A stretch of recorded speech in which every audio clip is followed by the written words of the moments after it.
আমরা এমন আল্লাহ পেয়েছি, এমন মহান প্রভু পেয়েছি, যে মহান আল্লাহ রাব্বুল আলামিন আমাকে আপনাকে বিনা হিসাবে নিয়মিতভাবে তার ভান্ডার থেকে, নিয়ামত থেকে রিজিকের ব্যবস্থা করেছেন। বলেন সুবহানাল্লাহ।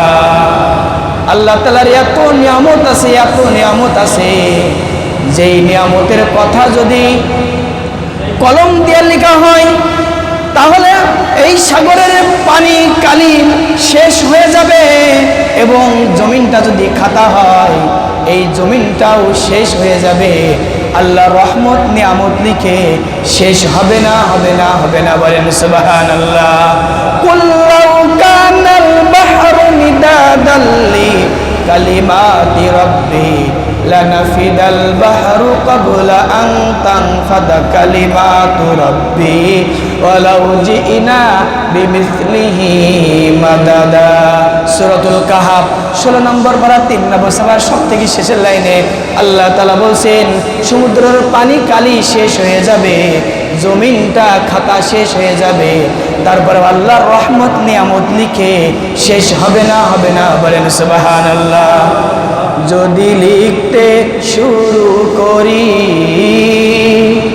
কলম কালি হবে শেষ, যদি গাইতে শুরু করি হৃদয়ের সুর হবে শেষ, ওরাবে না তোমার প্রশংসারে ও আল্লাহ, ওরাবে না তোমার প্রশংসারে।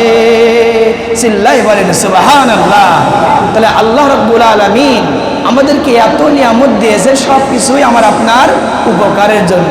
আর কিছু লাগে বলেন তো?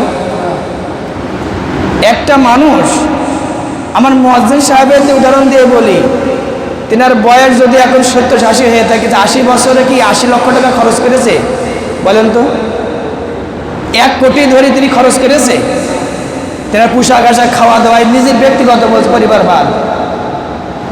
তো মানুষের বেঁচে থাকার জন্য বেশি টাকার প্রয়োজন হয়। টাকার জন্য তো আমাদের খারাপ পথে যাওয়া, কথা বলেন ঠিক কিনা?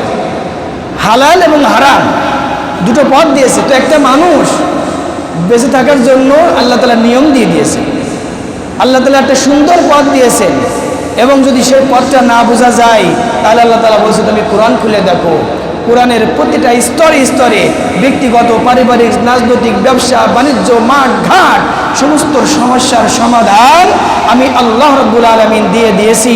তুমি যেই কোনো সমস্যায় পড়েছো কোরআন খুলে দেখো, কোরআন বলছে লা রাইবা ফি, আমার এতে কোনো সন্দেহ নাই, তুমি আমার গোলাম হয়ে গেলে আল্লাহ তাআলা তোমার সমস্ত বিপদ আপদ মুক্ত করবেন, তোমার সমস্ত সমস্যার সমাধানের ব্যবস্থা করবেন। বলেন সুবহানাল্লাহ।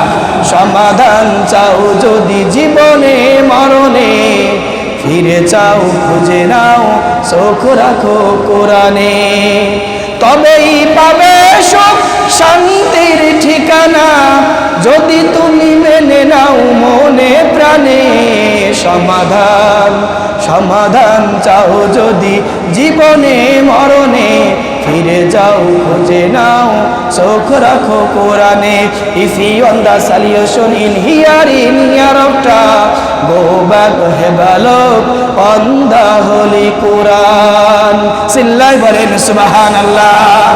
আল্লাহ রাব্বুল আলামিন আমাদেরকে এত সুন্দর ব্যবস্থা করেছেন।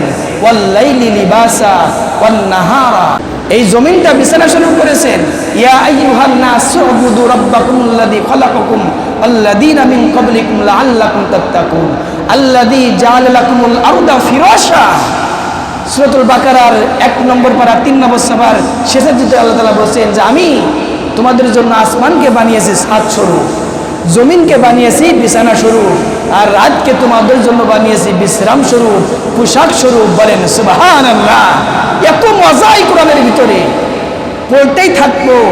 আর এর অনুবাদগুলো যদি পড়ি আপনি, তাহলে একটা মজা, এমন মজা যে কাফেররাও কোরআন শোনার জন্য আবু জাহেল, উতবা, সাইবা আল্লাহ রাসূলের কাছে আসতেন।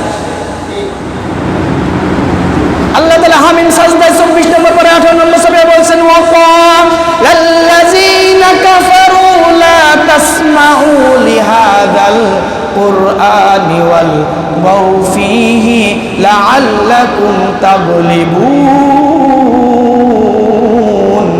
আল্লাহ তাআলা বলছেন আবু জাহেল, উতবা, সাইবা লিডার, ইনারা কি করত?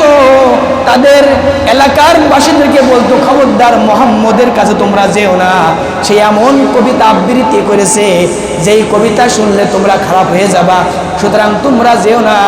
এভাবে তারা নিষেধ করত। নেতারা নিষেধ করলে কি অন্য কেউ যেতে পারবে নাকি? নেতারা আবু জাহেল, উতবা, সাইবা, এভাবে আবু লাহাব, ইনারা নিষেধ করার পরে ইনারা নিজেরাই আল্লাহ রসুলের কোরআন শোনার জন্য দরজার গোড়ায় যে জানলার পাশে যে চুরি চুরি করে এই কোরআন শুনতে পারেন। সুবহানাল্লাহ। এই কোরআনের ভিতরে এত মাধুর্য, এত কিছু আল্লাহ তাআলা দিয়েছেন যে ব্যক্তি কোরআন অনুযায়ী জীবন গড়বে, কোরআন তার জন্য কিয়ামতের মাঠে হাসরের ময়দানে সুপারিশ করে করে জান্নাতে নিবেন। বলেন সুবহানাল্লাহ। এসে কোরআনের মাহাত্ম্য, কোরআনের মর্যাদা, কোরআনকে ভালোবাসা, কোরআন অনুযায়ী জীবন পরিচালনা করা তৌফিক আল্লাহ তাআলা আমাদেরকে দিন। বলেন আমিন।